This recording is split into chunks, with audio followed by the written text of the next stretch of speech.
মানুষের কাটা মাথা কেন সেই মুন্ডের মালাই শোভা পায় মা কালীর গলায়।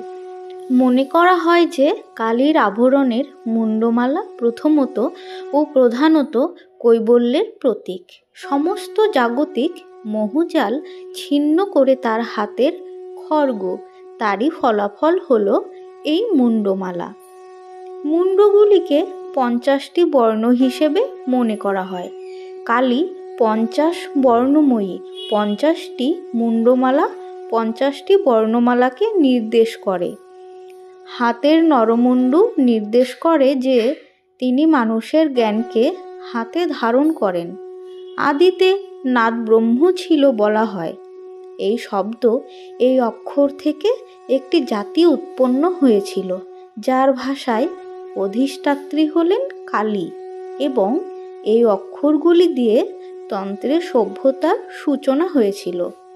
একটি ঐতিহাসিক তাৎপর্য হলো এই মুন্ডুগুলি তন্ত্রের খণ্ড সমাধির স্মৃতি বহন করে। হরপ্পা থেকে পাণ্ডু রাজার ঢিবিতে খণ্ড সমাধি প্রচলিত ছিল। পঞ্চমুণ্ডী আসন আজও সেই স্মৃতি বহন করে। প্রত্যেকটা ছিন্ন মুন্ডু শক্তি সাধনার একটি প্রতীক।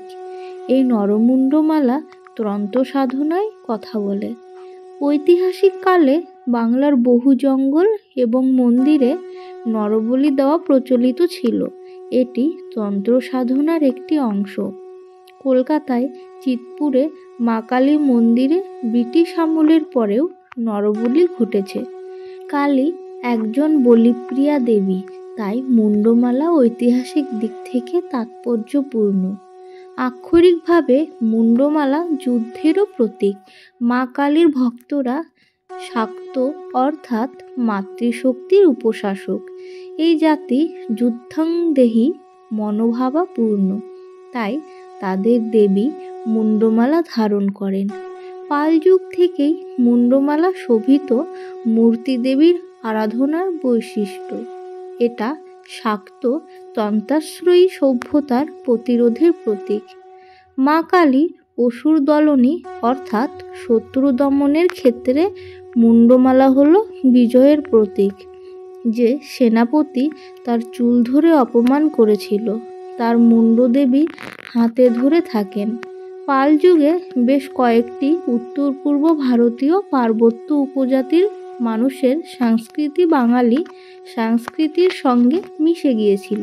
এদের অনেকের মধ্যে মুন্ডমালা পরার প্রথা প্রচলিত ছিল।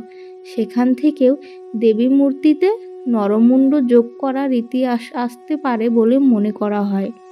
আরেকদিকে বাঙালি জাতির পূর্বসূরীরা আদিকাল থেকেই বিজয়া দশমীর দিন যুদ্ধযাত্রা করে কার্তিকী অমাবস্যা তিথিতে মুন্ডমালা দিয়ে মা কালীর পূজা করতেন। সেই কারণেই মা কালীর গলায় মুন্ডমালা শোভা পেতে পারে।